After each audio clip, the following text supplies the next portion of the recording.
Hello, everybody. Hey, it came up. Now that you are here, you can get lost because we are continuing. That joke never flies, right, Ryan? It never gets old. That's what We are continuing this epic breakdown, episode by episode, season by season of my favorite television show, Lost. I've had some great guests so far, and the guy that sort of started this whole interest in reviewing, rewatching this show is Mr. Fire Guy Ryan. That's an honor. Friend from YouTube, friend from the internet. How's it going, man? Pretty good. I'm awake and I'm here. That's more than I can say I expected today. Two important things to have. We're here, right? So we are now officially finishing season 2. This has been a few months in the making here. I started this off on season 1 with Bueller, trying to do the entire first season, which was a lot. Yeah. Poor Bueller suffered through almost 2.5 hours, I think. I don't even know I want to go back and watch that. That's like insane. I watched it. That was good. It was a lot. It was a lot, but I had a few other guests. Comic Head 84 was in here not that long ago. We've been working towards what Ryan deemed his favorite episodes. And that's kind of what we're doing tonight, which is the second half, if you will, of season 2 from Lost, looking through to find what we thought was really good on a rewatch, what held up, what questions may have stuck with us, and sort of where we feel this show is now that we're looking at it. Maybe what is it? It's not 20 years later, right? 10 years later, something. Yeah, it's getting there. It's like almost 15. This year will be 15. Oh, that's a lot. Yeah, it is. I don't like thinking about it like that. So far in the chat already, I got issues and Wingnut stopped in early. Good to see you guys. Thanks for making jokes about hell I lost already. Haha. Comic Cat 84. He's on a deserted island. Also very funny. Bake the Snake. Dravon Doom. Let's see. Did I say Old Wolf? I did not say Old Wolf yet. Let's see. Never heard of this show. I got issues. And yet you're still here. That shows support. Comic Sam. Welcome as always. So I want to also throw this out at the beginning and the end of the episode. I'm still looking for people to help out as we continue on. I think Mr. Miracle is booked for the next run, which is going to be sort of the beginning of season 3. I'm looking for people to help me finish season 3, which of course has that classic we have to go back moment. And then moving on into seasons 4, 5, and beyond. I have a couple of people that have seasons and moments, episodes they've picked out. But if you're interested in getting involved, drop me a line on Instagram or leave me a comment in the chat here or in the chat or the comment section afterwards so that I can throw you into this as well. I think I've got 2 or 3 people, but I'm going to definitely need a couple more. I'm never going to be on this show again, says Bueller. Why not, Bueller? Is that mostly because you don't want to be involved in this show ever again? Or is it because you think I would never invite you back? Because it could be either, I suppose. There's nothing on YouTube on Tuesdays, so you guys are sort of one by default. Well, at least you're here. Although I did notice that I got that Discovery Bay had quite a list of shows going on tonight, so maybe it's just that they haven't started yet. It could be that. Is it just me, or is the Dharma Initiative logo? It looked like a Chinese mirror Bruce Lee used to ward off evil spirits in Dragon. I'm assuming you mean Enter the Dragon. I guess it's possible. Ancient Chinese secret, or has the Dharma Initiative tapped into something primal? Right? Mm-hmm. So we are starting off with episode 9 from season 2, What Kate Did. And as always, it's difficult starting with a Kate episode. I will say season 2, the theme of season 1 for me was survival. How are they going to combat the elements and one another a little bit? I feel like season 2 is more about getting to know what this island is really all about. So moving beyond simply themselves and the sort of first person point of view of survival, moving into sort of this third person point of view of, look, there's more to this island than simply what we're seeing. How do you feel about themes for this second season, Ryan? That's probably a good way to put it. I think it kind of ties into what we were just talking about last week with the Battlestar Galactica episodes and how in the beginning you have to kind of address the immediate survival focus. But once you get that stuff sort of ironed out for the future, you can afford to take a bit of a deep dive. But for me, I just binged the hell out of the back half of this season over the past like 3 or 4 days. And the theme really feels to me like there's kind of like the whole science and faith thing really comes into focus this year, obviously, but there's almost like a prisoner and prison kind of feeling too, like with the hatch and with the like your job that you have. And I don't know, I took kind of a macro look at this stuff this time. It'll be cool to talk about. Well, yeah, and you have characters dealing with, you know, being stuck with who they were before they got to the island, or being stuck in the role that they have now that they've come to the island. There's definitely a prisoner element, and that in a big way for me connects to what happens in season 3 as well. Sure. As far as like, you know, polar bear cage sex and stuff. Literal prison. Yeah. Literally cage sexing. Go there.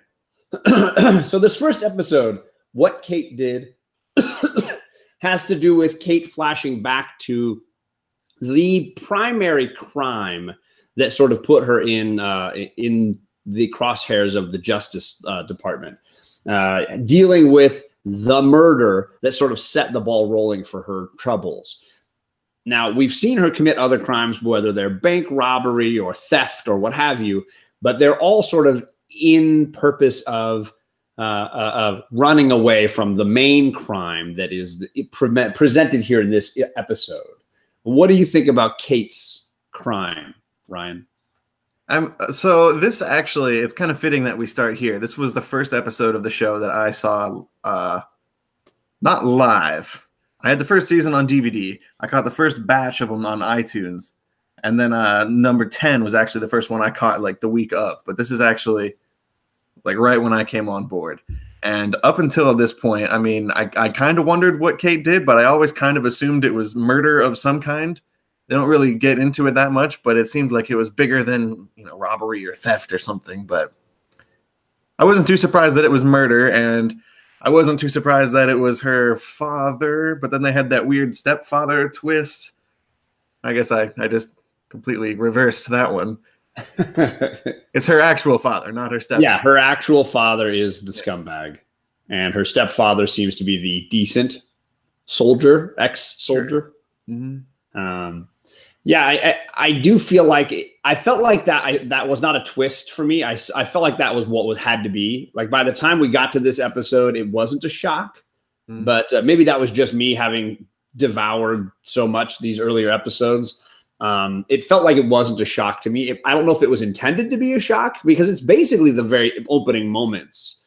You know, he comes home drunk, tries to do a little something to her that's like, whoa, that doesn't seem quite right for stepdad or dad. Doesn't really matter. She puts him to bed, gets on her bike, rides away, and the house explodes. You're like, okay, we already know what Kate did. Then it's sort of the repercussions of that, because I think she clearly was hoping mom would embrace this decision that she made. Not so much. Yeah, that part was kind of tragic. Yeah, and I think that might have been the point, that was the more tragic element, not necessarily what her dad did to her or what she did to him. That's dark. Yeah. Yeah. There's some cool stuff that happens on the island in this one, though. So Tom popped in. Thanks for coming by, Tom. I appreciate it. He says, Fire Guy will always be talking Lost. Bueller says, is this John's Lost playroom? These came from my daughter's toys, for sure. But this came from Sasquatch 210. So it's perfect. It's got the hatch right there. That's so cool. And he says Kate is the worst. She died on, well, I think he probably means she should have died on the plane. She died on the plane. It's all a lie. That's an argument. I do respect the decision that Kate feels somewhat worthless on the show at times. I just feel like, I blame the writers. I do feel that sometimes the white characters and the men get far more to do and have more importance in the plot than the female or characters of color, characters in other races. I don't know why that is. It just seems to be fairly consistent. Yeah, for me, I was thinking about that as I was watching this season. And I think for me, I wasn't focusing so much on the gender element so much as the race element. But I feel like the reason I'm not drawn to the Jin and Sun episodes and the Michael flashback stories is kind of well, the romance aspect for one. I assumed it was me who didn't like the Sun and Jin episodes because they always focus so much on their love story, and to me, I don't respond well to that. I just I got it, you know. They ended up together. I don't need to.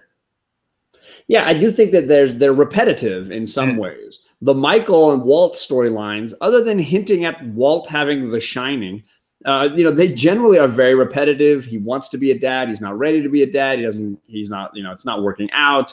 They're always kind of the same notes. And it's a little bit the same with Sun and Jin. He's in a job he doesn't like, but he's going to do it anyways. He's going to be the man and do this job. She doesn't respect him. She's scared of him. She wants to leave him. How did they meet? He likes her. He genuinely cares for her. She genuinely cares for him, but it's not working. It's sort of the same over and over again. I have more of an issue with Jin and Sun because they had at least twice as many episodes as Michael did, but their flashbacks kind of just treaded the same water over and over.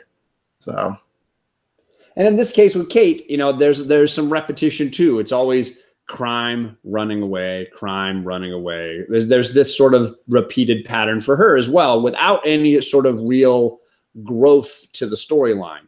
Whereas you look at a character like Sawyer, who has several episodes dealing with him as a con artist, each one builds, in my opinion. You have the original episode, which is looking at him committing cons. And in a little bit here, we're going to see the long con, which almost inverts that first episode to show the layers of growth that he's gone through. And then later, when we see kind of like the things that he has done, the crimes that he's committed, it's sort of like building on these pieces where you get to see an evolution in him. I don't know that we get as much of that with this character, Kate. I just never thought of it like that, but yeah, I think you're right. You can see kind of a progression too to like Jack's storyline as well. And you could argue that there's some repetitive nature to Jack. It's always like living up to dad's expectations and, dealing with dad's rejection, putting dad's love, or at least the desire to get dad's love above everything else, wife, blah, blah, blah, blah, blah.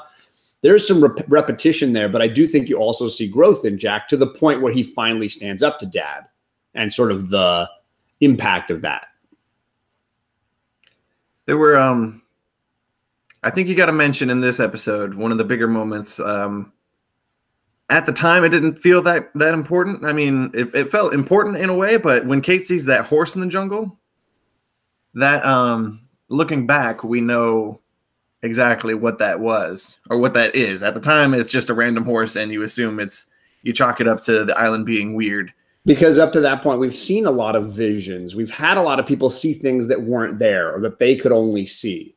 And then all of a sudden, the moment when Sawyer sees it too, that's a big moment. I agree.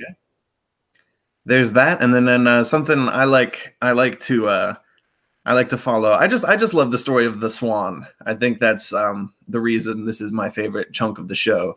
And for those that don't quite remember, he's talking about the hatch. That one main hatch where they spend so much of season 2 is the Swan Station. That's the nickname for that particular station.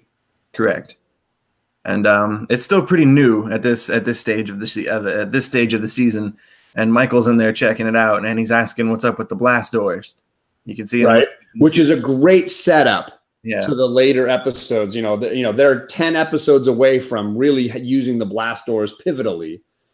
And yet Michael's calling it out. Mm-hmm. I agree. And they don't have to mention it, I think, after that, in between. So there's a nice little nudge.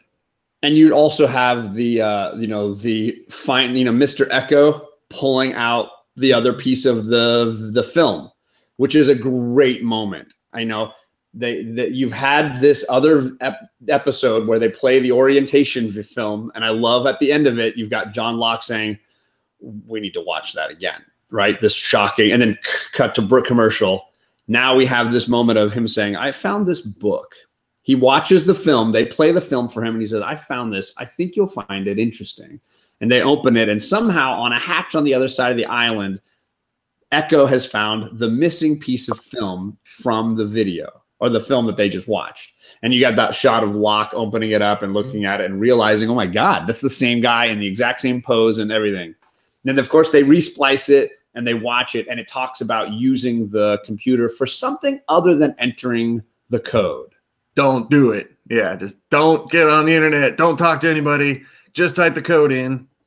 Biggie Shack is here. Hello, Biggie Shack. Thank you for coming. Rod Justarican is here. And Comic Sam said he's never seen an episode of Lost, but he's here to support us and the comic crew. So that is awesome.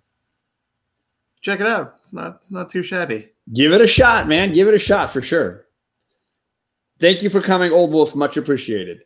So my question is this, Ryan, and one of the questions I had for, because obviously don't use the computer for anything other than entering the code. They really don't explain at all how this freaking computer works for anything else. Like nobody else sees the words pop up. It's not like, they obviously have cameras, so they could be watching whoever is sitting at the computer at the right time to make sure that when Michael gets the words popping up, it's perfectly timed for him. But it's very random when those things happen. And it doesn't really show how he makes the words disappear. They just sort of vanish exactly when he needs them to vanish. Like Jack looks at the screen. Oh, there's nothing there now. They never really show how that goes away or how it comes back. Yeah. It's a really sort of abstract concept. It's a magical computer, John. I fully agree. I don't want to look too far behind that curtain. Lost. I understand.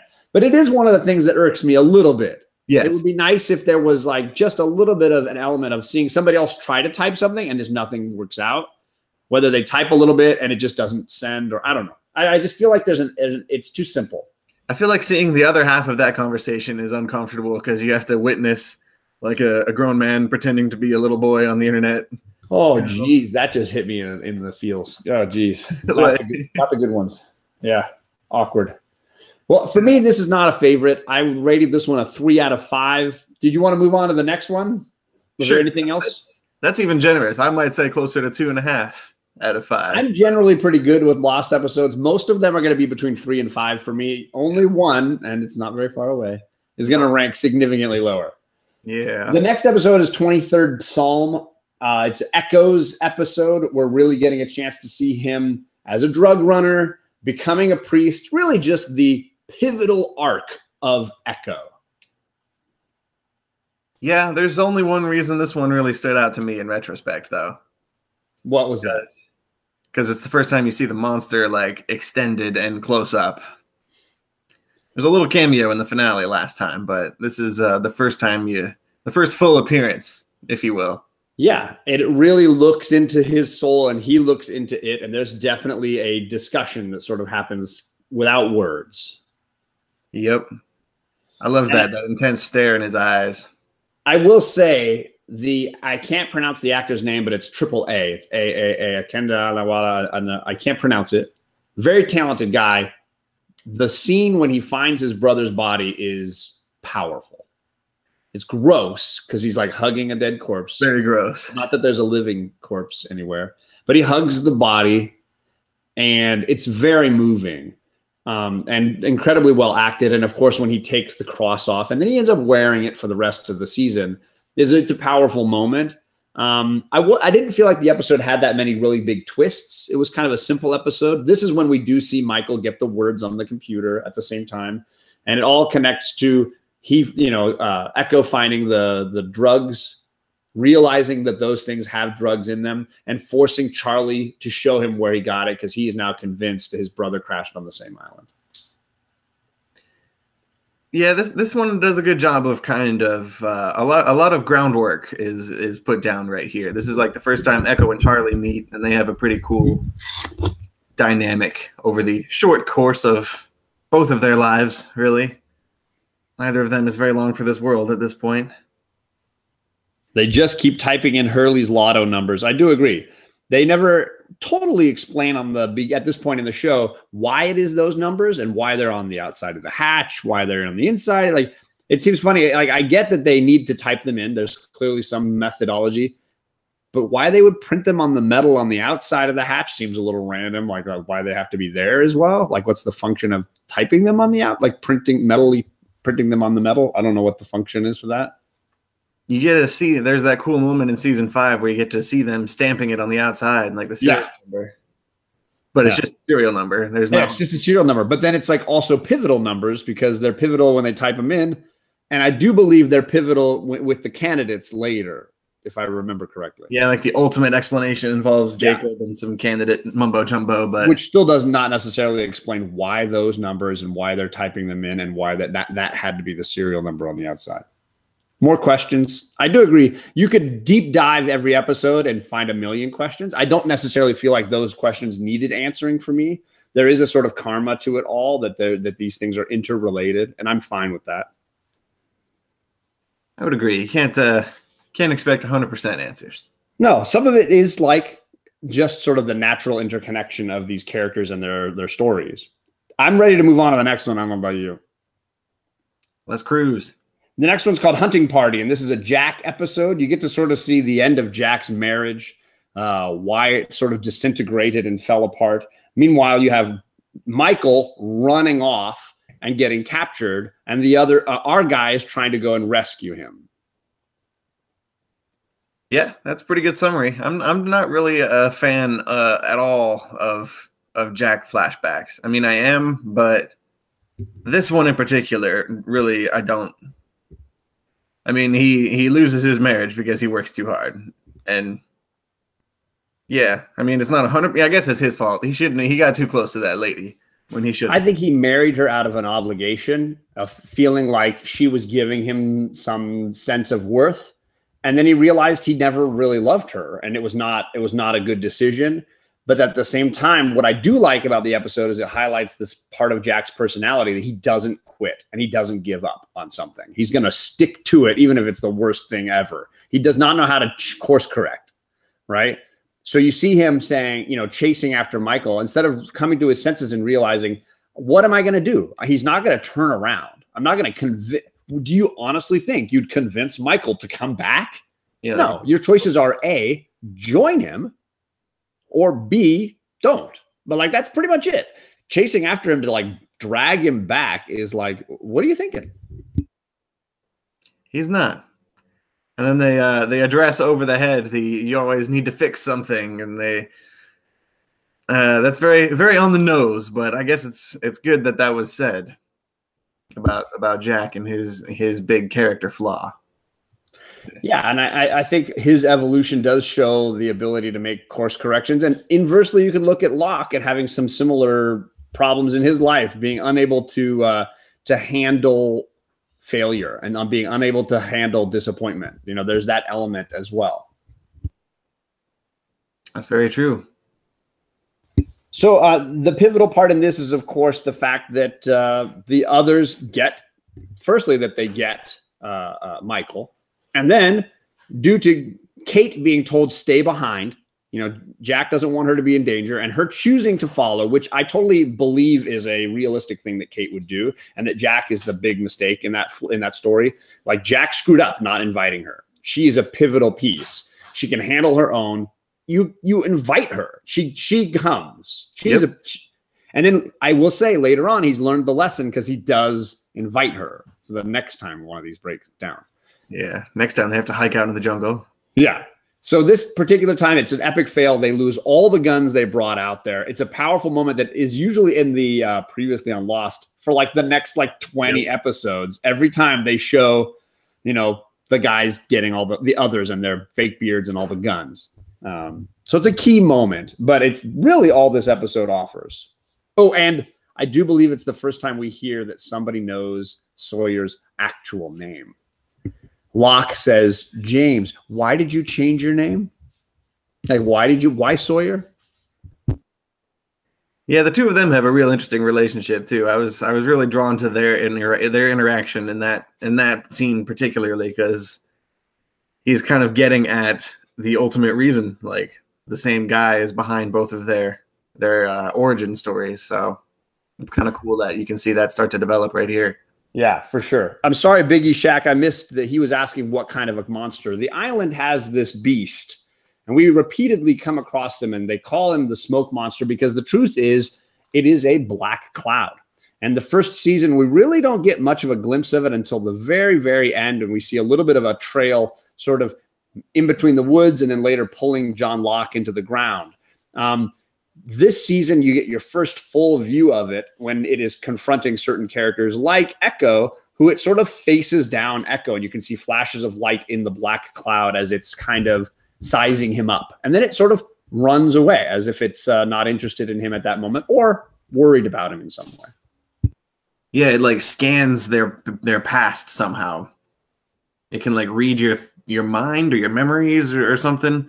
And you can see as the camera does like a pan through the monster, like the smoke cloud, you can see in the cloud very, very quick, vague flashes of like the church that he was a priest of back in Africa, Nigeria. Comic Head says Echo punked the smoke monster. I do agree there's an element to that as well. JD, thank you for coming by, sir.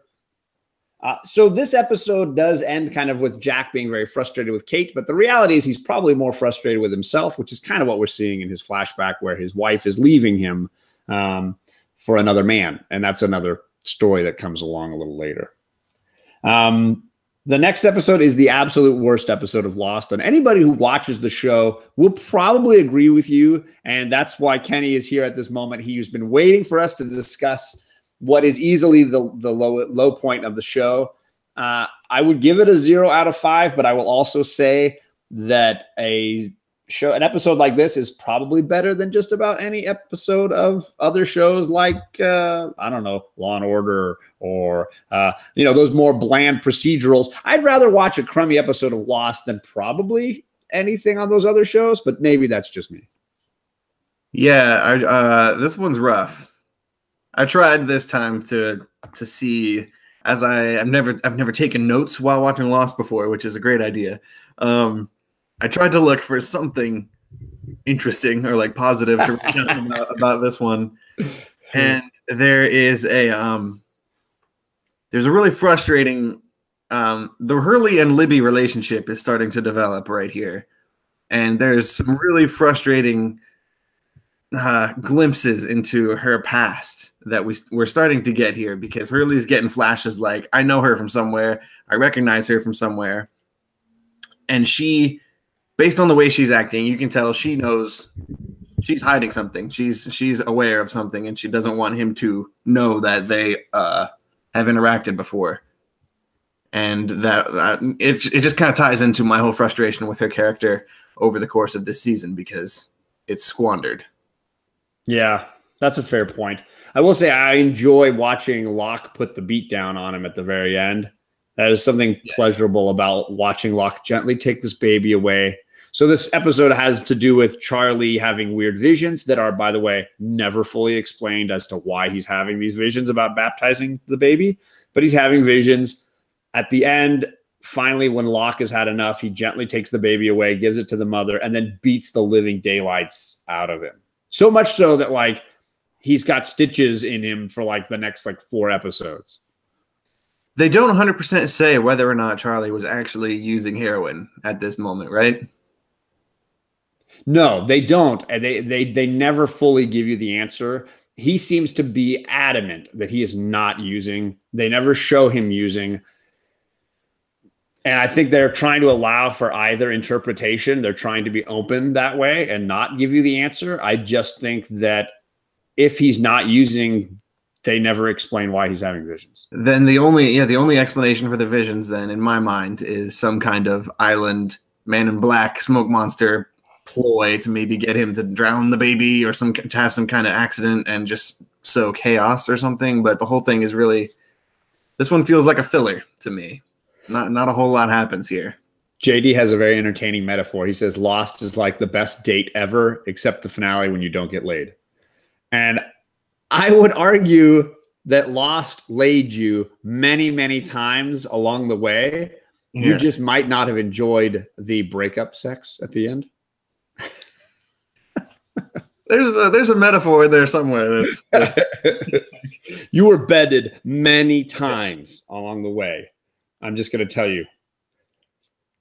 So we're going to skip this now. We're moving on. You okay with that? We don't have to dwell too much. Fire and water, done. Because it brings me to probably my favorite episode in this particular run of episodes that we're talking about. I love the long con. I love Sawyer episodes, period. This is something Bueller and I talked a little bit about. I think Sawyer episodes are always very interesting because they do build, like I said at the beginning, but also I think Sawyer is a very interesting character with more than one dimension. Even though he's consistently playing this archetype, I think there's a lot of room for his personality within that framework. This is a great episode because most recently we've been seeing a lot of Sawyer as a guy that we root for, a guy that we cheer for. He took a bullet for Michael's kid. You know, he's the one that's out there putting in the hard work. He's been slowly like dying for like 5 episodes when they were trying to get him from, you know, the wound in his shoulder. He's been a good guy. And I think they really needed an episode to remind us of where his priorities are. And they are here on himself. And so in this episode, we get to see in the flashback, him showing you how to run a long con. And he runs it on this woman that we think he really genuinely cares about. But in the end, I think he realizes that the con, even though his buddy, is it Kevin Conroy? I can't remember the actor's name, is involved. He cares more about the money and he does it for himself. He even seems to con the other guy, and it's all just about himself. While on the island, he gets a little bit frustrated right at the beginning of this episode and then decides to use everybody and their foibles, frustrations, and mistrustings of one another to his own advantage. Yeah, for me, this one is it's next to Fire and Water. I don't want to say that I don't like it that much, but it's in that same downswing of the season in my mind. Not to stomp on your favorite of the whole. You could totally stomp. I mean, it's been an episode that would probably be in my top 10 consistently. I really enjoy how he tricks everybody. I like the reveal that Charlie is this tool that he uses that we don't see coming the whole way through, that Charlie is clearly so far off the deep end. I do prefer to imagine that he is using at this particular point and that he has been using for a little while because it plays into what Sawyer's doing, that he's willing to do these awful things. I love the way he plays Kate. He totally cons her into being this sort of go-between. He totally cons Locke into to basically giving away all the guns, all the medicine, everything. And in the reveal at the end, when he's basically saying, "You want anything now? You got to come to me. I'm the sheriff. I own everything. Welcome." You know, stores open, but you got to pay. You know, I do like the way he, you know, everybody took his stuff. Nobody's respecting him for what he's done. And he's like, well, then fine. If everybody's out for themselves, I'm going to be out for myself too. I think for me, I like this one because it really shines a big light on the Jack and Locke conflict that's kind of been simmering since the start of the show, I guess you could say. But the whole Hatch and the button question really kind of turns the heat up, I guess, on their beef. Yeah, and it's something that Ben pushes those buttons a little later, or should I say Henry Gale will push those buttons a little later. Mm-hmm. But it's nice to know that Sawyer's been around them so long. He knows exactly what buttons to push. He can even see the jealousy going on between Kate and Ana Lucia, and he plays those buttons as well. There's several little moments where he's doing that. And I just really appreciate the sort of head games that are going on here. And of course, you also get the little moment where Saeed's antenna works and Hurley and him can listen to music that's probably bouncing off of some satellite somewhere, but of course has significance to the show as the show goes on.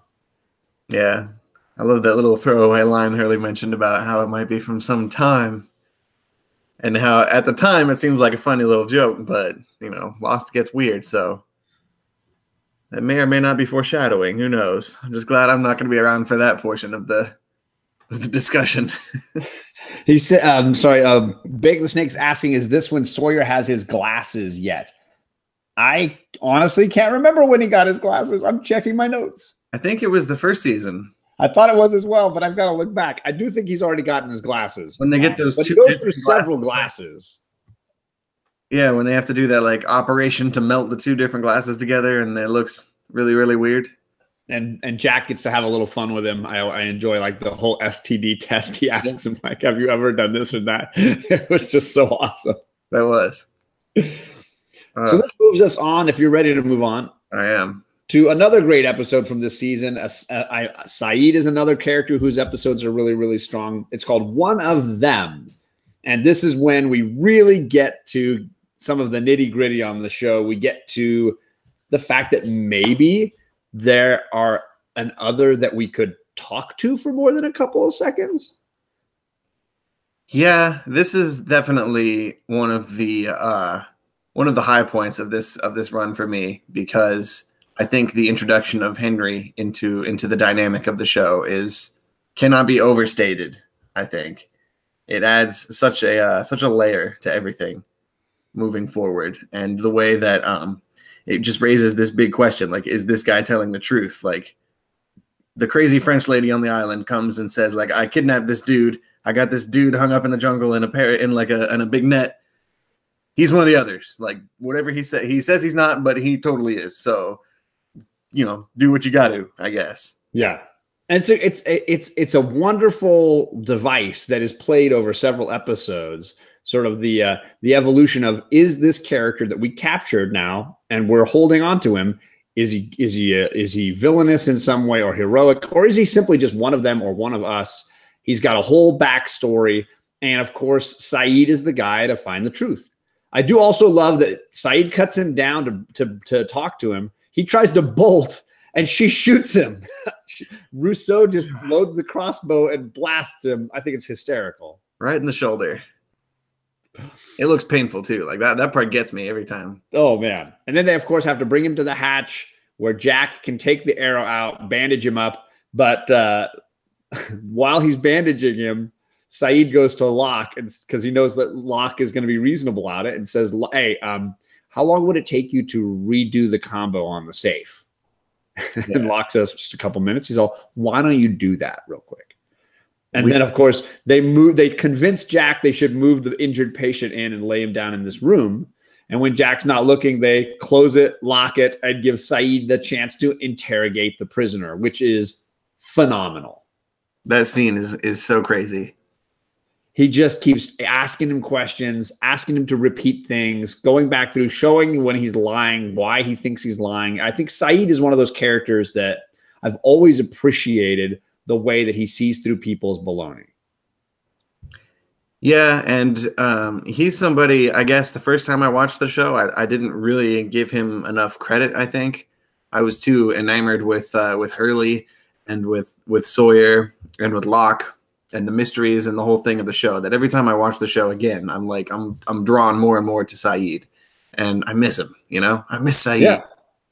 Well, and this scene in particular reminded me a lot of the one from earlier in the year when, at the end of last season, when Saeed takes John Locke out into the jungle to ask him about the hatch. Yeah. And John keeps trying to lie to him and say, oh, it's got to be one of the hatches on this airplane. I don't know what you're talking about. One in the front, one in the back. You cannot fool Saeed. Yeah. At the end of that episode, he even says, like, okay, so why don't you take me to the hatch, like the actual hatch, because you've been full of crap this whole time, and I know you're full of crap, so why don't you just tell me the truth?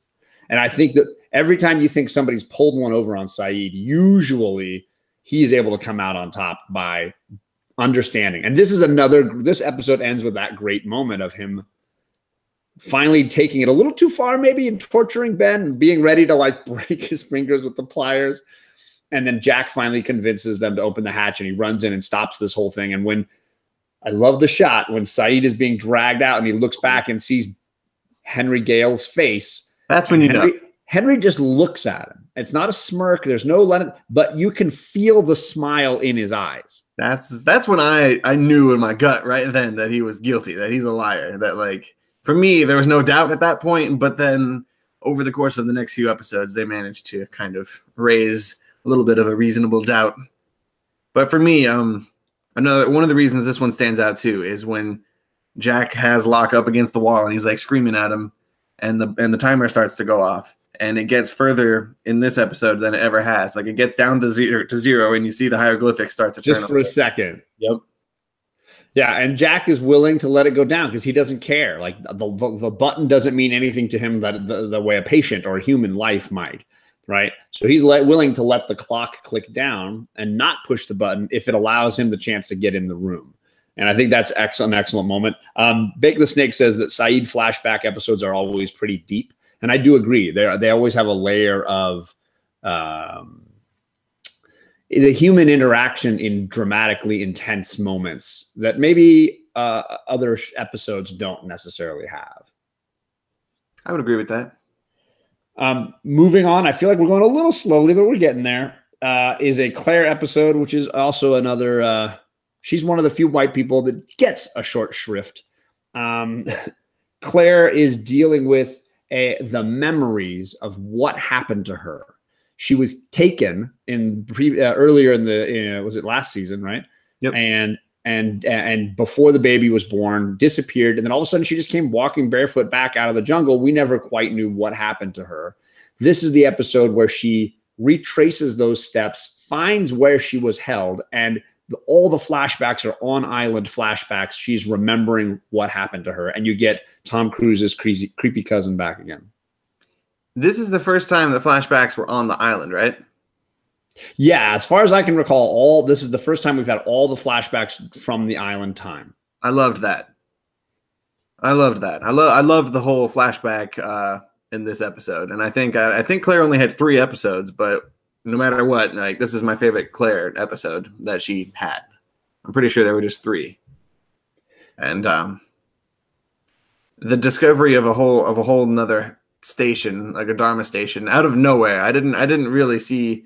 I kind of expected maybe on the other 48 days, like the fact that they found one in their journey across the island, I guess in retrospect isn't that strange, and you could kind of imagine, they're crossing a lot of ground in that 1 hour of television, but this one kind of comes out of nowhere, and I loved the fact that you see the medical station and you kind of get a hint of the framework that this organization had. Like there's a whole station dedicated to like a hospital. So like now you kind of start to fill in the rest of the blanks of their society, right? So there's got to be like a school and a place where they all live and some kind of travel system. And my mind just started going at this. Yeah. And you get a hint that the beards, you have the Kate, while they're out there in this hatch looking around, they find the makeup that allows them to look different so they can disguise themselves when they are among our characters. I do agree that the flashbacks are definitely the best as far as Claire episodes go. I do think the actor is a little one note, and so her episodes definitely drag for me. I love Rousseau, however, and she is a big part of this episode. I always enjoy when the French woman shows up. She's a character who has so much knowledge, but also has so many scars that it's fascinating to see her whenever she comes in. So in this one, we finally get the reveal as to Rousseau and her daughter, Alex, who we thought, oh, she has a child named Alex. Maybe it's a boy. We finally get the reality. And the reality that Alex might not necessarily be helping the others, that she sort of seems like somebody who's in more of a gray area because she clearly helped Claire escape the others, where she was basically, they were prepping to take the baby from her. I really liked in the hunting party is the first mention of Alex by the others when Tom, the big beard other guy, says, "Bring her out, Alex," and like he has Kate brought out to him in the jungle, and that's like the first mention of Alex at the time, so you know that she's alive and that she's part of their crew and that she's okay. But yeah, this is the first time you see her and interact with her and get to know her as a person, and the fact that she doesn't really appear to be 100% on their team. She hasn't really drank the Kool-Aid, even though she grew up there and that's all she knows. Yeah, and then the realization that Rousseau was not harming Claire, but in fact helping her to escape as well. It all sort of plays into the scenario that Claire's memories were somewhat faulty, and that at the time she was clearly medicated on a pretty heavy level. It also seems like Ethan has an insane appetite or interest in her, and that he's going above and beyond whatever his orders were at several occasions, which explained for me some of the questions I had last season, where it was like, this, he let her go and then he wants her back. This guy's all over the map. But clearly he's an unstable individual in some ways, and we get some hints of that in this episode. It reminds me of Leoben, actually. Ooh. Where's Alec when you need him? I know. I didn't think of that because I'm watching these shows so close together right now. But I do think there's a lot of crossover between these shows, that they do have a lot of things in common as far as the way they present characters and reveal personality aspects over the long run. I do think there's a lot in common. I used to tell my friends that Battlestar felt like Lost in space, but that name was taken. So I'm ready to move on to the next one if you are. Oh, I didn't want to skip over Echo desiring to see and talk to Henry Gale in this episode. He takes it upon himself when he finds out that they've captured one of the others to go in and ask for forgiveness for killing 2 of their people when they tried to kidnap him after he first landed on the island. He has felt a lot of guilt and remorse for what he did that first night, or whatever it was, second night, and has definitely been mourning the loss of another layer of his innocence, and doesn't care whether Ben or Henry Gale is actually one of the others. He's just using it as an opportunity to say, I'm sorry, and do you accept my forgiveness? I read that as Echo pretty much figured he was one of the others and wanted to take the chance to confess to one of them. And didn't want to, on the off chance that it was one of them, I think he was taking that opportunity. But obviously he didn't know one way or the other, didn't really care. He's not gonna he wasn't there to interrogate him and find that truth. No, but he really scared him. You can tell. Yeah. When he first comes in the room, right? And that knife. Okay, they brought the Iraqi guy in. that didn't work. Now they're bringing this bruiser in. What's going on? He's just a very physically intimidating dude. Yeah, he's giant. So that brings us to a Sun and Jin episode, another low point in the series. I wrote down a lot of little things here, but this is called The Whole Truth. Has to do with Jin and Sun and their issues getting pregnant before they came to the island, and the reveal that Sun is actually pregnant now on the island. Yeah. This one for me is one of the few speed bumps in an otherwise pretty solid stretch of episodes here. But I liked the B plot in this episode more than the main Jin and Sun story. I got that mixed up. This one is when they go out and do the map quest, if you will. Yeah, I think you get the third person to interrogate Ben. If you don't really count Locke or Jack, you get Ana Lucia getting the opportunity to come in and quiz Henry Gale, also known as Ben, and ask him about the truth to his story that he came on a hot air balloon. And then I love this season has a lot of really shoddy maps that apparently are perfectly easy to decode, read, and use. I'm just telling you, as a person who sucks at reading maps, even ones with roads clearly labeled and directions clearly laid out, I can get lost. But these guys on an island with no clear markers can have just a square and a line and be like, oh yeah, I can find that. Well, Saeed can do anything. Right? So case closed. So she's asked to go in by Locke as sort of part of the issues between him and Jack. Locke is feeling like I need to do more. And so he brings Ana Lucia in to interrogate. Ana gets this map and doesn't tell anybody. Instead, she goes to Saeed and asks him to help her prove whether this is true or false by finding the dirigible. And I loved how she said, Jack and Locke are a little too busy worrying about Locke and Jack. I thought that kind of sums up pretty much the season pretty well. They're too worried about each other to focus on them. Yeah, and I there's lots of great back and forth between Ana and Saeed, as Saeed clearly has already decided. I interviewed this guy. I know he's full of crap. He's an other. Ana is holding herself to a higher burden of proof and is saying, I want to know for sure. We're not just going to go back and torture this guy unless we give this a real search. You can't just walk in this direction and then say, yeah, we looked everywhere. It's a freaking island. It's a jungle all around. How can you say you've searched it? So they look. They find a grave, like Henry said they'd find. And then up above them, they find the balloon that he promised they would find, which seems like, wow, he was telling the truth this whole time. Yep.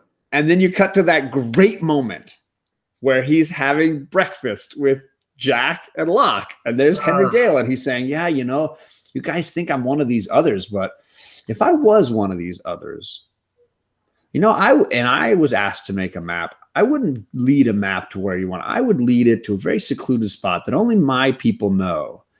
And I would make sure that my people were there waiting. I guess it's good that I'm not one of those people, huh? It's such a moment. So good. I wrote down, I called that the O.J. Simpson defense when I was taking my notes here. It's like, I didn't do it, but if I was going to do this, this is how I would do it. Yeah. Exactly. Amazing. And then of course, Locke grabs him, throws him into the room, locks him up, and then goes to wash dishes, which Locke has been washing a lot of dishes as almost like he's like the housewife of the Dharma station. And he's being told what to do by his late 1950s house husband, Jack, the doctor who goes off to do the doctor's job. And then there's Locke stuck at home washing dishes. There's this great husband and wife thing going on. And it's clearly getting to Locke. Yeah, this is when he freaks out and just kind of smashes some dishes on the ground, right? Definitely. Yeah, that was a cool way to end it. Yeah. He's definitely burrowing into their brains and causing some chaos. And you cut to him in the room, listening to the dishes being broken and enjoying the chaos he's creating in some ways. It's weird looking back. Like, how was there ever any doubt that he was not an evil bastard the whole time? I think there was definitely at some point no other way to go. And I think I heard the writers at one point say something along the lines of they weren't sure where this Henry Gale character was going to fit in the others hierarchy, whether it was just going to be a minion or the second in command or what have you. They didn't know what they were going to quite do with him. But Michael Emerson was so good, and his reactions and his interactions were so strong that they were given no choice. And by the end of the season, he's clearly the tip of the spear. That, I think, I didn't realize until I watched it this time. But I think that is one of the reasons, one of the arguments that gives a lot of credence to the fact that they were making a lot of this up as they went. If they had planned out a lot before, then that would have all been figured out in advance, for better or worse. He would have been a little peon in the others hierarchy, and nothing would have mattered. But yeah, due to his performance and the fact that this was not, done in the Netflix era all at once in one whole season, it was allowed to grow. It just became I will say I had seen this actor before, Michael Emerson. I don't know if you had ever seen him before, but at the time I was kind of watching the show. It was the early in the second, third season or something of The Practice, which was a lawyer show. And Michael Emerson played a character who was on trial as a serial killer. Oh, wow. He was so freaking creepy with those bug eyes and just his attitude and demeanor. He literally shows up at the law office with somebody's head in a bag, and they get him off. It's a phenomenal storyline where he keeps coming back, being charged with other crimes and things, and seems like he's clearly guilty, yet because of the way the evidence plays out, his guilt is always in question. And it's very similar to kind of the stuff that's going on with Ben in the show. I knew him from Saw. Oh, there you go. Yeah, where he's holding the gun to the little girl's head who's kidnapped. And yeah, he doesn't play a lot of heroes. No, not at all. We're going to get into these next 3 episodes. They're very interconnected. And they're, in my opinion, 3 really great episodes in a row. But the first is the best. This is the Locke episode, Lockdown, where we finally see the blast doors. We finally see the hieroglyphics that have been painted in detergent, apparently, on the backside of one of the doors. And there's so many elements to this that I find fascinating. I will say on rewatching, I had one huge question that I would love to ask you when we get to the end. But so off island, we're dealing with Locke still not being able to get over his dad. He seems to have a chance with Helen. Maybe they could end up together. This is Katie Seagal from Sons of Anarchy and Married with Children.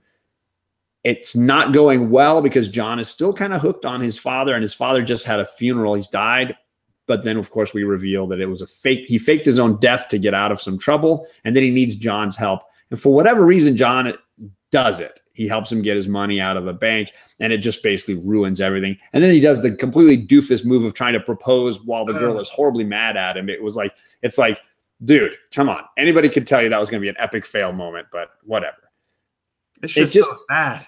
Yeah, Off-Island Locke is such a failure as a person it's very painful to watch his off-island stuff.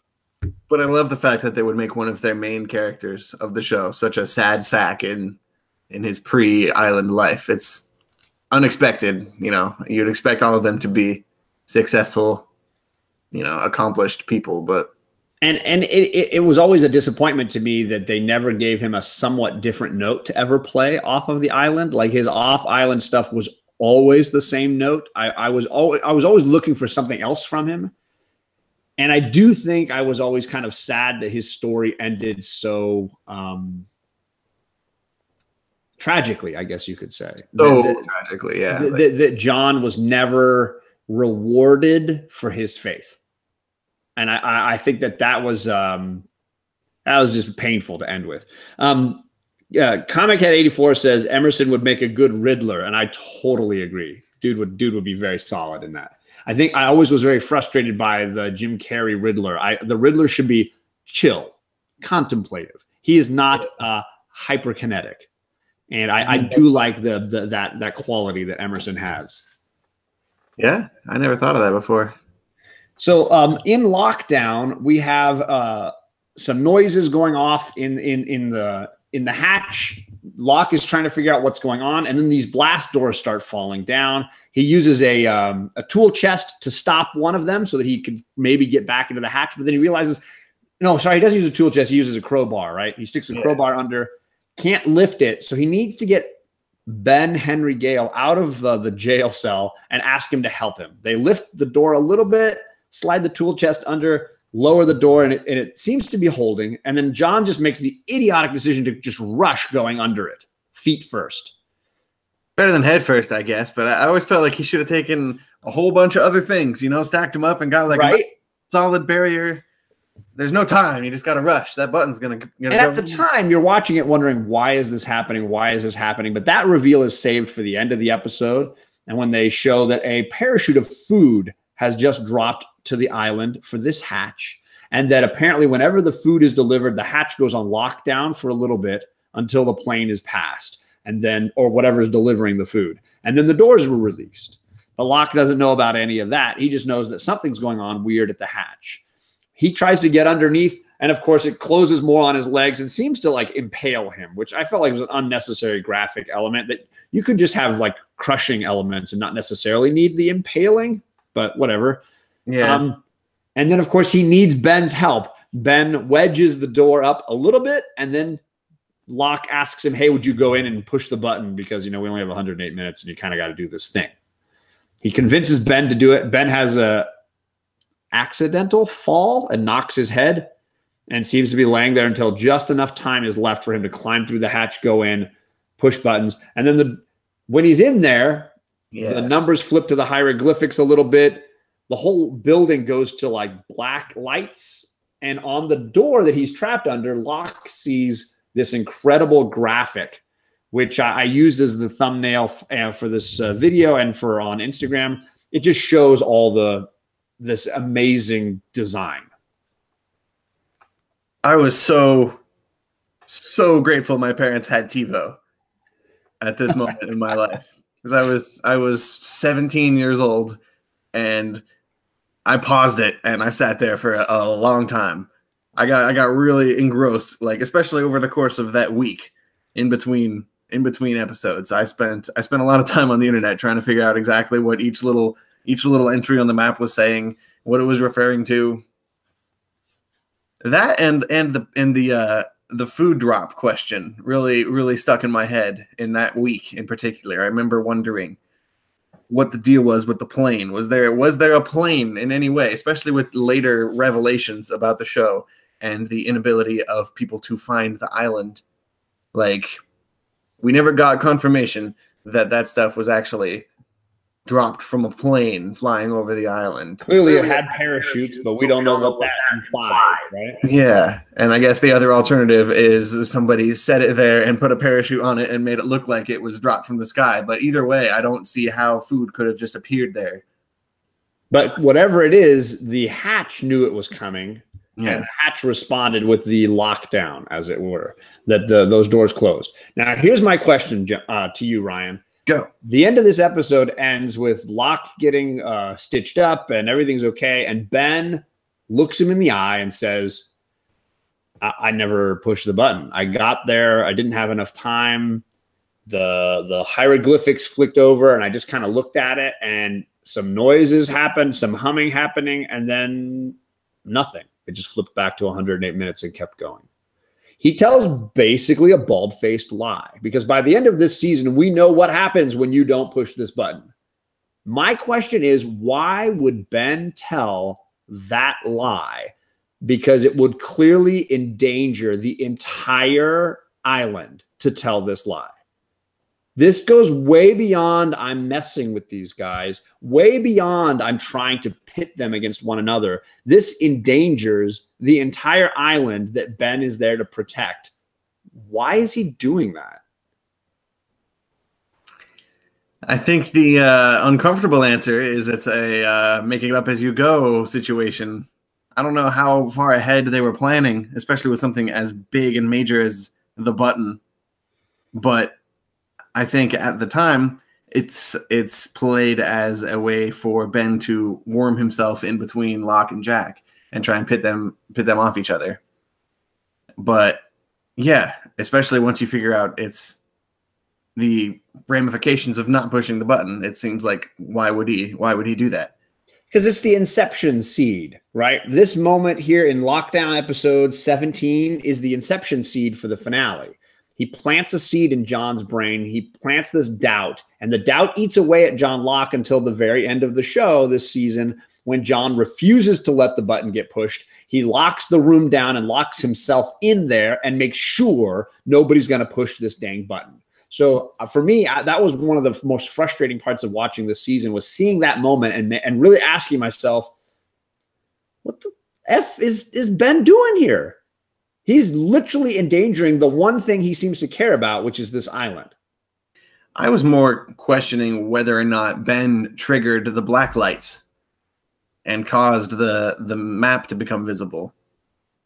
I always question the timing of him standing at the computer and the lights going out and Locke getting this basically trippy message, which I guess would be counterintuitive to his later attempt to make him not push the button and question his faith and all of that.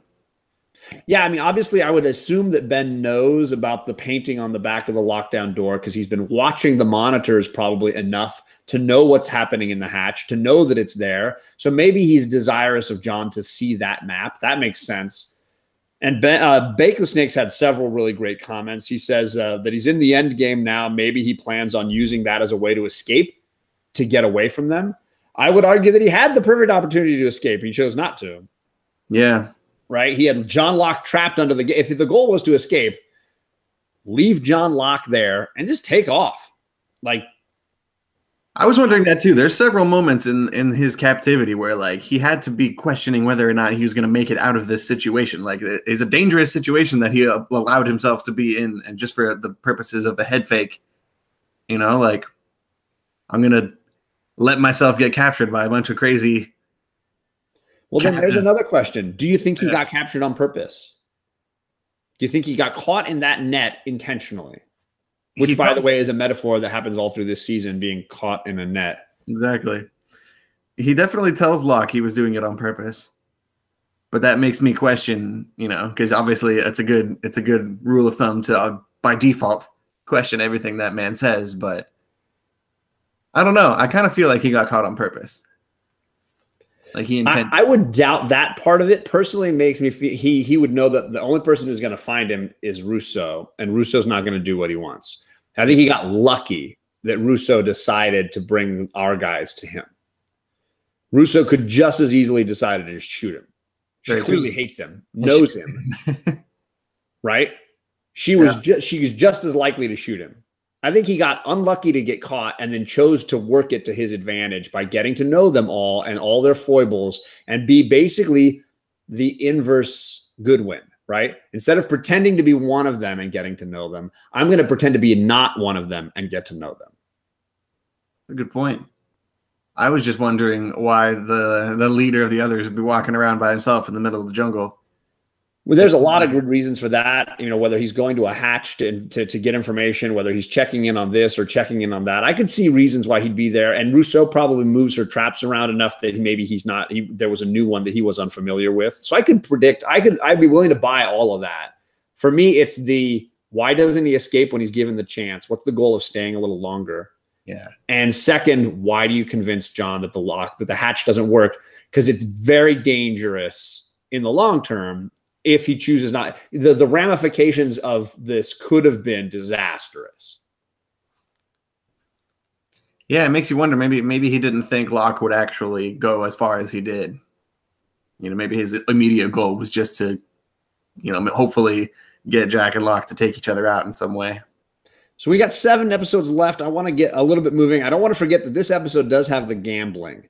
And you get to see Sawyer get completely played by Jack. Jack wins back all the things he wants except the guns. And you have the great line of Sawyer saying, you beat me and all you wanted was the medicine. You could have gotten the guns. And Jack says, when I want the guns, I'll get the guns. And it's such a badass line. I love it. I don't know what changed with me this time, but watching this chunk of the season, maybe it's just because I watched the second half by itself, but I feel like Jack's an asshole. Like, he rubbed me the wrong way a lot this time, which I can't say for sure happened before. Big the Snake says John is special to the island and that Jeremiah would be pissed at him, right, if he left. Does that mean Jacob? I think he probably means Jacob. The Jacob would be upset if John ever left. He did leave. They're talking about John. John being on the island is his redemption as a character. That being in the place where he belongs with the opportunity to do the things that need to be done, that's the redemption story of John Locke, and that we're constantly seeing where he came from because it empowers the version of him that we're seeing on the island. Although you could argue that at the end of this season, you see John Locke at his lowest point. You know, he gets lower, I think, later, but so far this would be his lowest point. Chad says he's, for the record, he's never seen Lost. He just likes hanging out with us. Thanks, Chad. You rock, brother. Yeah. The next episode is Dave, and this has to do with Hurley yet again being in charge of all this food. This food drop has meant people are sort of arguing over food, hoarding food, dealing with food again, and all of his food issues sort of bring up his psychosis. And we're allowed to kind of see who Hurley was in the asylum, this invisible friend that he has, and how it's affecting him now that he has the food at his ready again. It begins with him having this powerful moment with Libby where he finally takes this last little hoard of food and completely destroys it and says, yay, I'm free of this. And then they walk around the corner and they see the pallets that just got dropped and all the food is back again. And instantly he sees his imaginary friend and has to confront all the things going on inside of him. I couldn't help but notice the parallels between Charlie getting rid of his drugs and a big stash of heroin falling from the sky, and then Hurley getting rid of his drug, so to speak, his food addiction, and then a whole pallet of food falls from the skies. And it's just such an interesting way to tempt people. Yeah, I think it's repeating this theme of you can't escape your own problems. You know, you can't run away from your own problems, despite what Kate does all through the show. You can't run from your problems. They're always there. Wherever you go, there you are, right? Bake is saying, yeah, Jacob would be upset if Ben just left Locke strapped under that door. That argues that Ben has more of a connection to Jacob, because I do believe later they sort of imply that Ben never spoke to Jacob and never heard Jacob say a single word until the very end. Yeah. I think he might understand that these people are important and that there are candidates among them, and that he should tread lightly and therefore not leave one of them in mortal peril. So that's a good point, Bake. I had never really considered that. Yes, Chad does rock. And C. Woodard is in the house. I don't have any newsstands around to show. Oh, here's one. This is just for you, C. Wood. I'm going to say it my way. Newsstand. So yeah, Dave is a great episode in that I like seeing Hurley episodes, and I like seeing the issues he had before he got to the island. I really do like him with Libby. I do like the episodes when they're together.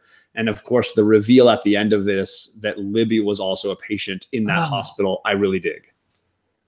I dug it too. I just really wish something happened behind the scenes. I don't know what. I don't know if it was the two of them getting the DUI, but the Libby to me is almost, it's in the same league as Walt, like in terms of really, really tempting or teasing a crazy cool story that never goes anywhere because of behind the scenes actor related reasons. For whatever reason, they never went anywhere with Libby's story and wrote her out in 2 episodes after that. I think a lot of the tailies had that problem. The great legend is in the house. Sir, it is awesome to have you here, and I appreciate you coming by. If you ever want to talk about Lost, let me know, great legend. You're more than welcome to join us at some point, one of the later seasons. If you want to talk a little bit about the show, I'm happy to have you. I know you're a fan. For me, this episode has some great stuff, too, when you have, like, Sawyer's nicknames finally get the better of him. He's throwing out those jabs at Hurley, and then Hurley just freaking loses it and beats the snot out of him. And he has that great moment where he's trying to climb out from under the tent, and Hurley pulls Sawyer back in and just keeps beating him. And every time he punches him, he throws out another nickname. You're Jabba, King Kong, like whatever, just every single Lardo. He just throws all the nicknames right back in Sawyer's face. I do love that moment where just Sawyer's nicknames come back to haunt him. And he does have another great nickname or joke where he says something, Saeed is doing something, has a job to do on the island. And I think Sawyer says something like, what, there's no mini marts on this island, or something. Just the joke that apparently all Middle Eastern people the only job they can do is to work in a quickie stop. There's that quite a shocking but entertaining moment where you get to see another side of Sawyer yet again. I also really liked the end of this one when Hurley's about to jump off the cliff, because you look back with the information that you get later on, and you realize the whole time that Dave is definitely just the monster trying to convince Hurley to kill himself to get rid of one more candidate. That's a great thought that had never really occurred to me. I assumed actually until this very moment now that was clearly all happening inside of Hurley's head, which is definitely how it's kind of portrayed, because she doesn't see the shoe when he's holding the shoe. There's all these little hints that it's all happening in Hurley's head, but oh my God, that is a killer thought that I think is super badass.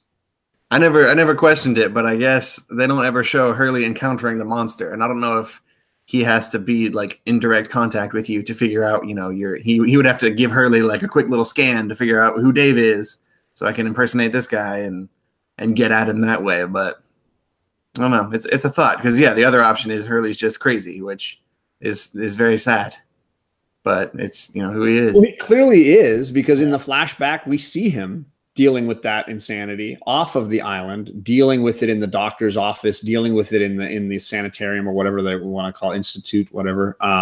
He's clearly dealing with those elements. So there is an instability to him, and I could also just see the Man in Black playing on that. Like you're saying, that was a beautiful thought, but it never occurred to me. I think you also in this episode get a little bit of Ben and Locke's banter and the lies sort of being traded back and forth between the two of them. You want to move on to SOS? Yes, please, because we are running behind, and I'm sorry about that. SOS is the Rose and Bernard. I think it's pretty much their only flashback that they ever get. Yep, I think so. A little bit of their love story, how they met, their relationship off the island, the cancer that Rose has been dealing with, and on the island, this idea that she finally feels like being on the island is curing her, that she found the place that she was looking for in Australia, or that he was looking to find for her in Australia. And that the reason she doesn't want to escape, the reason she's not hoping for rescue, is because she knows if she leaves, the cancer might come back. Meanwhile, you got Bernard obsessed with creating a giant SOS made out of rocks and demonstrating what really bad management skills look like. Yeah, big time. I really like this one because it's the first time. Well, I guess we had hints that the island was a magical healing island with Locke and his paralysis and his legs, but this is the first time it really gets kind of brought out into the open and codified, I guess you could say. The rules get laid down. Like there's special places on the planet that have special magic that heal people. And she makes a comment to Locke at some point, because Locke is dealing with his injured leg, and she says, how long are you going to be wearing that splint. And he's like, oh, Jack says a couple of 3 weeks or so. And then she's like, yeah, but you and I know that it won't take that long. Mm-hmm. That was a nice little touch. Yeah. It's not a hugely important episode. I think you get a little bit of Jack making the decision that he wants to trade. Yeah, that was cool. He twists Ben's idea or Henry Gale's idea and says, instead of your people bringing what to trade for you, what if we decide to take you and trade you for our guys? So I love he that goes out to the line with Kate, and this is when he says, yes, Kate, I want you to come with me. I don't want anybody else. I want you, just you, as you and I. We're going to go out there. We're going to make this deal happen. And all that happens is Michael stumbles out of the jungle like a zombie. That was too cool. I really just like the way this one ends. That moment of him coming out of the jungle and collapsing.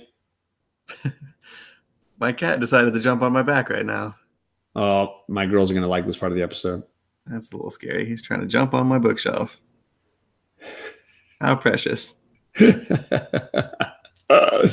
But that's pretty much the full episode. I'm fine moving on if you are. Yeah, I am too. The next one is not one of my favorites. I do feel like there are some significant flaws in this episode that are a little frustrating to me. This is the Ana Lucia's final episode. This has to do with her flashing back to where she was in Australia, what she was doing, how she was working for Jack's dad, driving him around, bodyguarding basically for him, and that they were on a drunken bender together, dealing with the ramifications of horrible decisions they both made in their personal and professional lives before this moment. You also get the hint that maybe Jack has an illegitimate sister at the very end, but nothing really significant comes of that in the moment.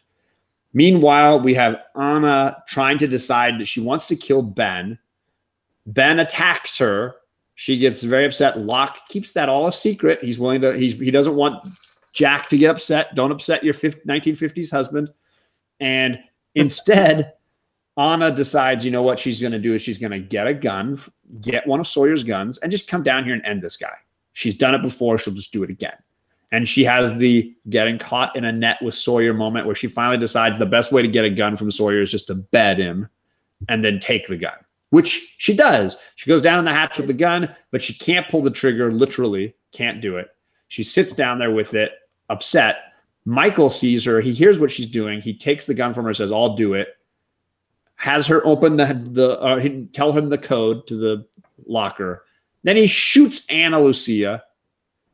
Libby walks in, accidentally shoots her out of shock, and then lets Ben out and shoots himself in the shoulder, which, by the way, I think is, in fact, the most commonly used recap moment in any previously on Lost thing, is Michael shooting everybody and shooting himself. I've seen that clip probably 100 times now. My vote would be Henry in the net going, my name is Henry Gale from Minnesota. Like over and over. You hear that one. Or hearing Claire say, my baby. Ugh. I liked Two for the Road, obviously for the end. The ending like shook me back in the day. That was a long week to wait. I did not see that coming. I did not see Michael killing 2 cast members. But I like the story that Michael tells, because once you get past this point, you realize he's lying. The story he tells about finding them and like spying on their village and seeing the couple of guns and then making his way back. Like, we find out soon that that entire story was a lie. Here's my issue with this episode, and the reason why I ranked this one a little lower. I gave it a 3 out of 5. For me, I'm frustrated by Michael's story. And this is something you and I talked about from the beginning of our friendship, talking about Lost. You made the comment to me at one point, hey, if you could do a Lost comic book, what would you do a Lost comic book about? And my instant response was, as always been, I think Michael and Walt got a short end of the stick on the show. And I would love to see a comic about their characters in between all the stuff we missed on the island and all the stuff that happened to them when they left the island. I think this is a moment where this is real for me, because I am frustrated that Michael decides that his kid's life is more important than anybody else's. And he decides that the way to get his kid's life back is to shoot people that have cared for him. This, honestly, even having watched the show to the end, this decision makes no sense. I cannot believe for a moment that Michael is that insane. I don't buy that he would actually believe that killing somebody is the best way to get his son back, much less somebody that he knows and basically saved his life. Yeah, I mean, I just got done watching 24, and there were a lot of sequences in there too where I felt like people would have been better served by just coming clean and being like, hey, they got me in this really hard situation. Here's the entire story. Well, let's turn the tables on them and do some kind of ambush. But that wouldn't make it for as compelling television, I guess. I agree. It's a shocking twist to have him kill those people. I just think it honestly, it makes Michael a very different person. And I think he's shown again and again as somebody who has an empathy and sympathy. I can't imagine him just deciding to shoot somebody cold-bloodedly like that, because it is completely premeditated. He knows he's going to shoot Ana Lucia, and that apparently her life means less than his kid's life. Yeah, I just don't get it. I could maybe excuse it a little more if he had gone through some kind of crazy captive torture. Like if he had gone through some stuff that like maybe Walt had gone through, like that weird torture. Or if maybe she catches him shocked by surprise and he shoots her the way he shoots Libby. I buy him shooting Libby more than him shooting Anna. Yeah. Lucia for me seems like I'm cold-bloodedly shooting you. And I could see him being so shocked by that act that somebody walks in and I get that. Yeah. I don't get the premeditated decision that he makes. And that's always kind of bugged me, and I feel like it's one of the things that I think is unfair to his character. I mean, he's a freaking artist. This guy's not a cold-blooded murderer. He's not just going to make this decision for a kid that he hardly knows. He's not going to be making this decision to murder somebody. I don't buy it. But we can skip past it. It's not worth going over 100 times. I do like the idea that he shoots himself, and it pivots into this next episode with the question mark, where we get Echo getting a vision from his brother that the hatch matters, pushing the button matters. Don't worry about Anna being dead or Penny being, or not Penny, sorry, Libby being dead. Get there, help John Locke, because his faith is being tested. He runs in there, sees everybody and what's happened, and decides, I'm going to keep pushing this button. It means something. I'm going to keep pushing it. I think I really liked this one in particular too, because it was a big mythology building episode. Those were my favorite back when this show was on in the first place.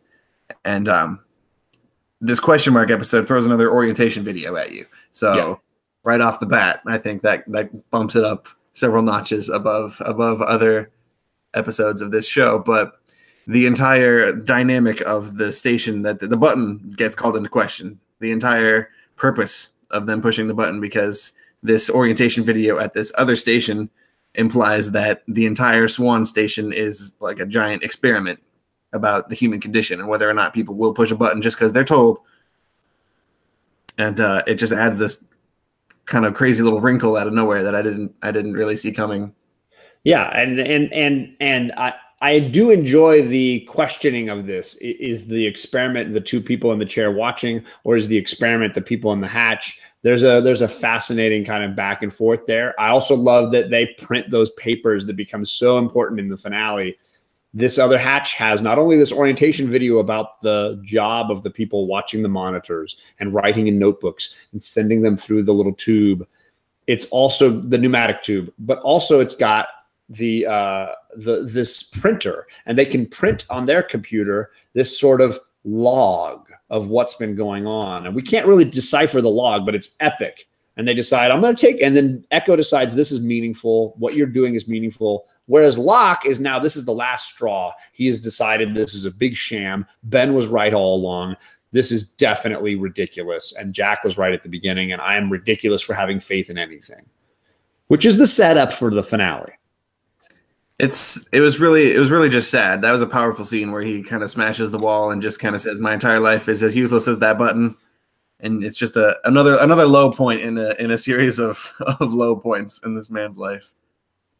It doesn't really get much better for him at any point. Yeah, exactly. And there's several moments for John where this is that sort of lead to his low point in the next episode. But the truth is, it's the moment when his faith ends and Echo's faith begins, and he decides, no, I'm going to keep pushing this button. I don't care that you don't believe in it anymore. I've had a vision. The vision says I keep doing this. And the flashback shows him as a priest testing the faith of an individual who believes her daughter was drowned and then came back to life. And they never fully decide if this is true or not. But the father, the psychic from Claire's flashback, admits that he is a fake psychic, not real, despite the fact that he clearly predicted a lot of things about Claire. And that he is not believing that his daughter really died and came back to life, that he has a medical explanation. So here we have science, faith, and it's kind of played out in this episode significantly. It's got to be right around the same time that Claire was going to see the psychic too, because this episode is right before Echo comes to boards the plane. Yeah, gets on the plane. So right when Claire was seeing him is how that psychic is the reason she got on the plane. So it's got to be kind of all happening at the same time. I never thought about that. Which leads us to the second to last episode of the season. 3 minutes is a Michael flashback. It shows an all-island flashback. Michael shows you what happened to him from when he ran away the first time to when he came back out of the jungle like a zombie. And at the same time, he's trying to convince Hurley, Jack, Sawyer, and Kate to join him in a rescue mission to save his son's life. Very clearly, we're seeing a dad on the edge, full of guilt, very Dostoevsky-esque. He's like throwing up whatever he's. I've read books. He's throwing up at when he has an emotional response to the crimes he committed. Libby is still alive. She's just dying in the other room. She can't speak. You get this powerful death and her burial. I think it's a drawn out episode with a lot of filler for me that feels like it's always telling you something's about to happen that never actually happens. They're always saying they're about to go rescue Walt, but they don't ever actually go to rescue Walt. Locke says he's going to let the button click down, but he never lets the button click down.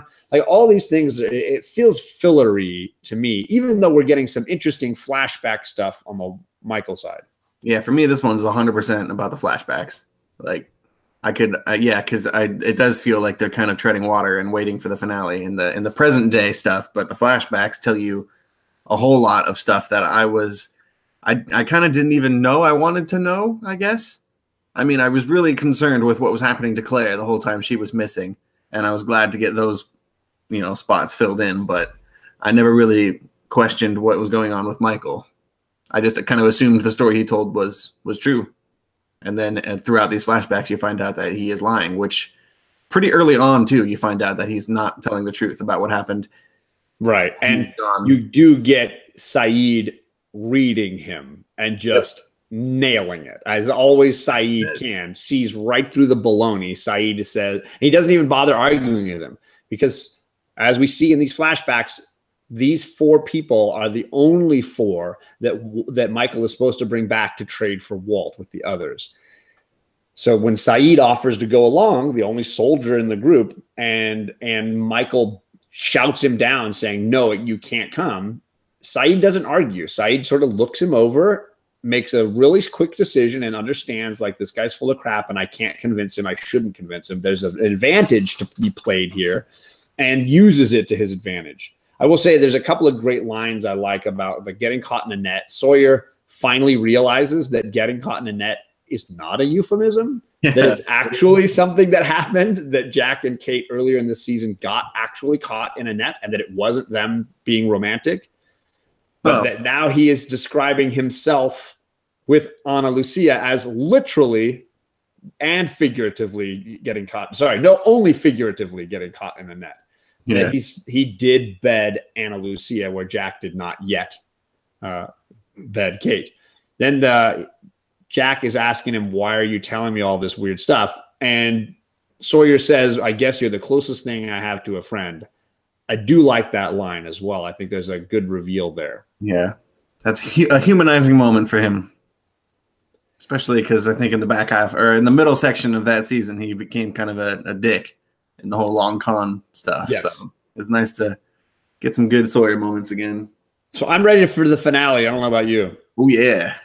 Live Together, Die Alone is a strong finale, a great ending. We finally get the return of Desmond because the previous episode ends with the funeral and all of a sudden a boat appears on the horizon and it's cut to black. This episode begins with our guys swimming out. Saeed, Sawyer, and Jack climb on the boat and they find Desmond inside.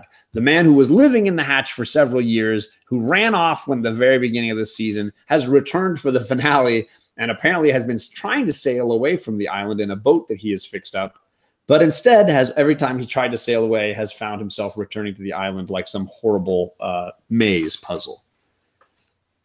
This was my second favorite episode of the whole show, as we discussed in our countdown a while ago, and I almost didn't watch it again, but I did. I sat through it again, and it's just that good. Like this I love this. I love this episode. It's like a nice little movie.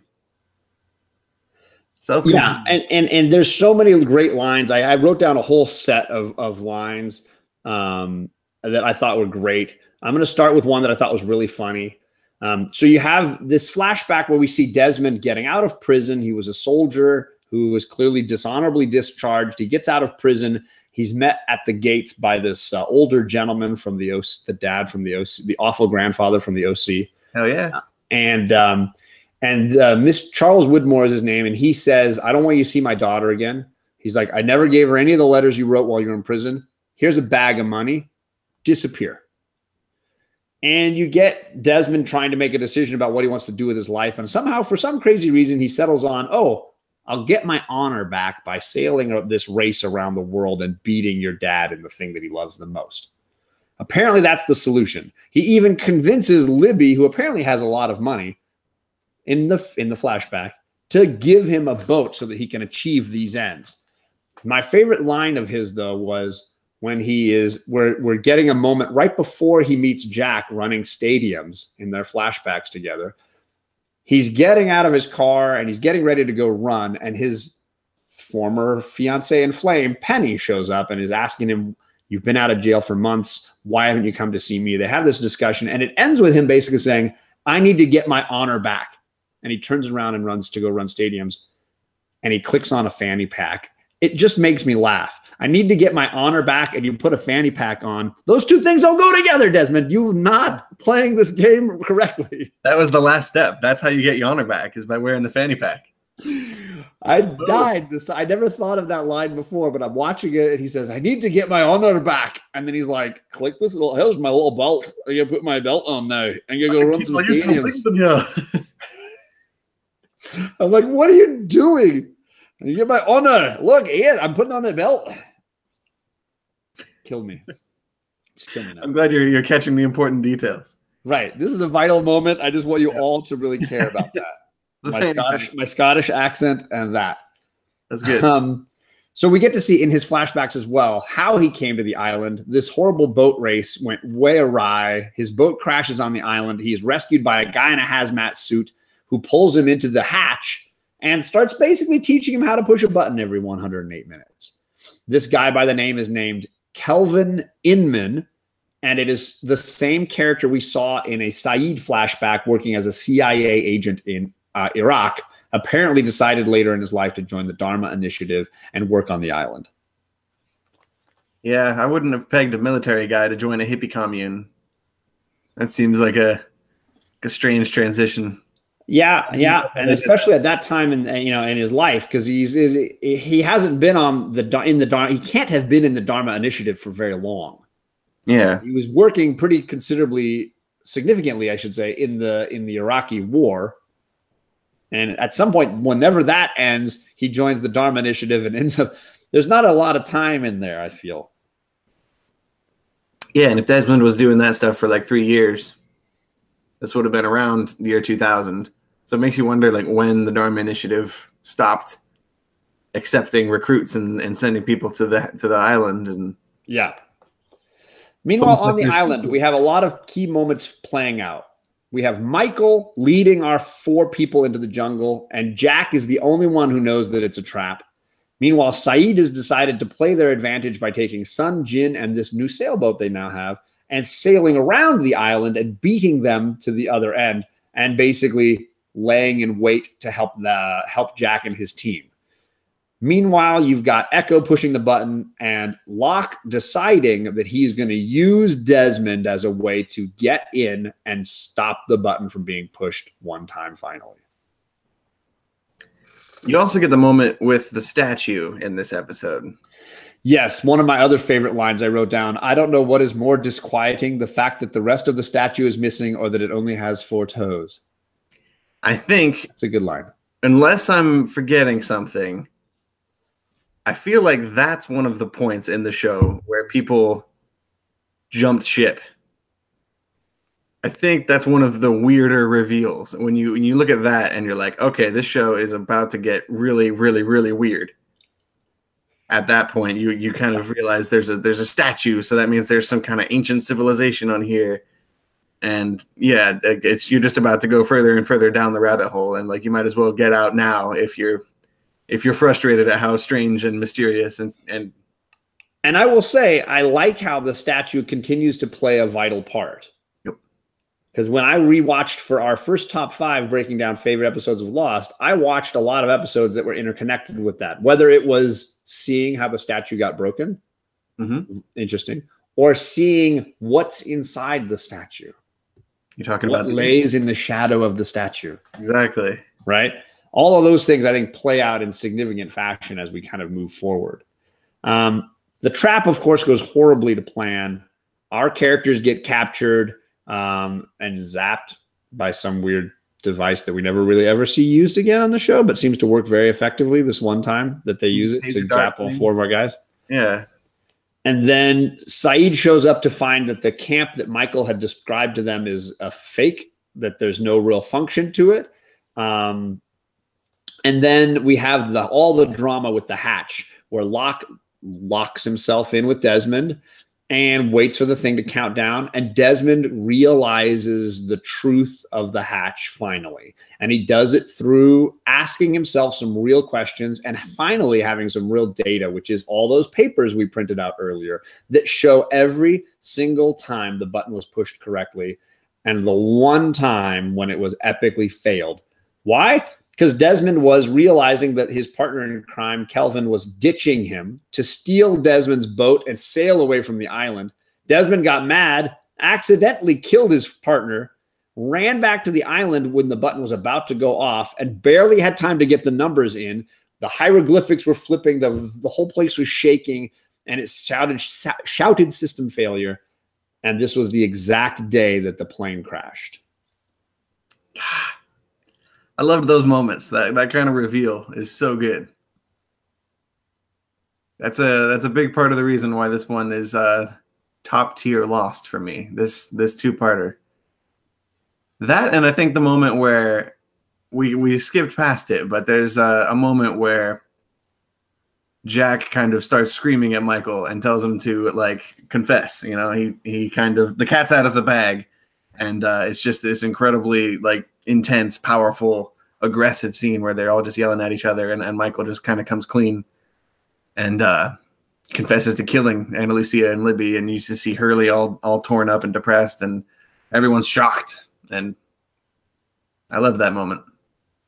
Yeah, I mean it's a powerful moment for Hurley, and then Hurley has to agree with Jack to stick it out because they're hoping that their plan will work, even though they're clearly being led away from the ocean where their friends are, where Saeed is waiting, and out into the jungle where the real trap is waiting to catch them. We also have moments when you have Desmond and Locke talking about that moment that was so powerful early in season 1 when the light comes on in the hatch and Boone has just died and Locke is in a very upset place. And Locke describes that moment as being like powerful for him because he thought that it showed he had meaning. And instead he realized it was probably just you going to the bathroom. But Desmond doesn't really say anything about the moment until he realizes that it's all real. The hatched thing is all real. And then he finally confesses to John, I was about to kill myself at that very moment. And I heard you pounding up on top. And that stopped me from blowing the hatch because I realized there are people out there. I'm not stuck here. There is something else going on in this world, which leads me to my one frustrating question with this episode. What's that? Why doesn't he let Locke in? He's about to kill himself, and he decides, I'm not going to kill myself because there's other people out there. And then he spends the next 15 days not letting any of these guys in. I'd never thought about that. It's so infuriating to me now. Rewatching it, I'm like, okay, in that moment, there's still like 15, no, not even 15, maybe 10 episodes away from actually going in the hatch. Yeah. Locke, they see each other, light goes on, and he sees Locke, but then he still doesn't open the hatch. And later, when all these guys come down there, he shoots at them all and holds them all gun hostage instead of like welcoming them in. I don't get it. Yeah, that had never occurred to me before. That's crazy. There's a bunch of little things you can argue. Some of the thoughts that came to my head about that are he's been indoctrinated over 2 years of being in the hatch that he shouldn't trust anybody on the outside, that there are hostiles, that it's all dangerous. And so he's scared. You could argue some of those things. I just felt like that was a moment where they were clearly implying both of them came to an epiphany, but nobody opened the freaking door. Yeah. I mean, I guess, wouldn't Desmond have had to go out the front door and like walked around? I don't know. I just, the whole thing. Yeah. I also skipped over the pile of pneumatic, not pneumonic, was it? Pneumatic. Called what? Pneumatic. Pneumatic jars, right? Where there's just like a mountain of them. Somewhere else on the other side of the island, all these little notebooks have been popping out, which proves that that one hatch is a fake. That the arrow, I think, is it called, is the hatch where, or the question mark, right? Is this hatch that was a social experiment? That the people in the chairs were the real experiment? That the things in the hatch were real, right. And that the notebooks they were writing were completely useless and just kept spitting out on the other side. I'm also wondering why the Dharma people kept filling out notebooks for so long, when it clearly seemed like that hatch hasn't been in use for a long time. I don't know. Although I guess the others might have been using it to look in on Desmond from time to time. And fill in notebooks. They wouldn't be filling in notebooks, right? Because I don't know. That doesn't make sense. Who knows? I don't know. I think that's pretty much it for this final episode. I'm trying to remember if there was anything else that was really interesting for me. You get the reveal that Ben is more in charge than he let on. Yeah, right. At the very end, they're all captured. Ben shows up and makes the trade. Right. Those four, he really just keeps Sawyer, Kate, and Jack, and he lets Hurley go back as a message. But he keeps them in a trade to give Walt back to Michael. And he does say when we stole Walt, we got more than we bargained for. A hint at the shining powers. And then I just loved the fact that was such a good setup for the next season too. When he says, "Your friends are coming home with us. We're going to take these three guys back to, wherever the home is for the others," because we still don't know that at that point. So like, I spent that whole off season going like, what does that mean? What's going to happen next? And he also says, we're the good guys, Michael. Mm-hmm. He's got that great delivery for that line of "we're the good guys, Michael." It sticks with me as really his perception that Ben does believe he's the good guy. But it does call into question a lot of his other decisions about I'm willing to sacrifice the hatch and the whole island for my thinking when, clearly that endangers everything about me being a good guy. But Ben has odd priorities, as we learn all through the show. Yeah, I'm bummed I won't be here for the breakdown of Man Behind the Curtain and the season 3 stuff. But Ben is my favorite character on the show. And it kind of all starts here, really, with the Henry Gale stuff. Yeah, I mean, it's hard to argue that he's not one of the best characters on the show. He is certainly the Gaius Baltar, if you will, of the show. And I love Gaius as my favorite Battlestar character. I do think Gaius has more layers that add up. Absolutely. Whereas for me, Ben has a lot of question marks that don't quite add up the way I would like. But I he gets way less screen time than Gaius on Battlestar. Gaius is arguably the main character in some ways. We should just talk about Battlestar for another hour. That's pretty much it. I know the next round I have Mr. Miracle joining me. It'll be here somewhere at the beginning of May. Our goal is to get about 13 episodes in on season 3 of Lost. So 10 or 13 episodes in. I'll be more specific as we get a little closer, but if you're following along, if you're Huluing, because I believe the show is still on Hulu right now, if you have Hulu and you want to join in, jump right in. Season 1. Find out what happens when, instead of pushing the button, instead of doing the 108 minutes, Desmond flips a switch and the sky goes bright white. What happens next? That's what season 3 is going to divulge for us. And we're going to finally learn a little bit more about those others that we've been seeing little snippets of. And meet a character that I really appreciate, but I know is not a fan favorite, but I like Juliet in general. So I'm happy to see more Juliet. In fact, in many ways, I found Juliet far more compelling than most of the women on the show. In many ways. Yeah, I mean, honestly, I think she has far more to do with the plot, and she is not completely dependent on the dudes. She's got a real interesting story. Yeah. Yep. I'm gonna be interested to see how you guys talk about Juliet next time. As a reminder, if you want to be on the show and you want to talk about Lost because you're a fan of it, and there's certain episodes you really want to talk about, just like Ryan or Bueller or any of these guys, feel free to drop me a line. Let me know. And I'm looking for someone to finish season 3. And then jump in with me on season 4 as well down the line. So hit me up. And I appreciate all of you for coming by. And Ryan, I appreciate you being patient and waiting for us to get to this moment, even though this is almost a 2-hour episode we just did. Yeah, I just looked at the clock for the first time in a while. And yeah, that's starting to hit me. Yeah, I think I need to start trimming these to like 10 episode breakdowns instead of almost 15, because it just is a lot to cover. It is. It's good though. I'm always down. Yes, you are always down to talk Lost. I do appreciate that. I don't need an excuse to watch it again. Like, part of me is thinking I need to just finish the whole show now. I've already watched like half of season 2, so I might just be in for the rest of the haul. But I got so much other crap I need to watch. Well, clearly we have to go back. Exactly. Can't do a Lost show without saying that. It's required. Everybody drink now. Thanks, everybody, for coming by or watching this on the rewind. I hope you had a great time. And next time, get lost. Good night.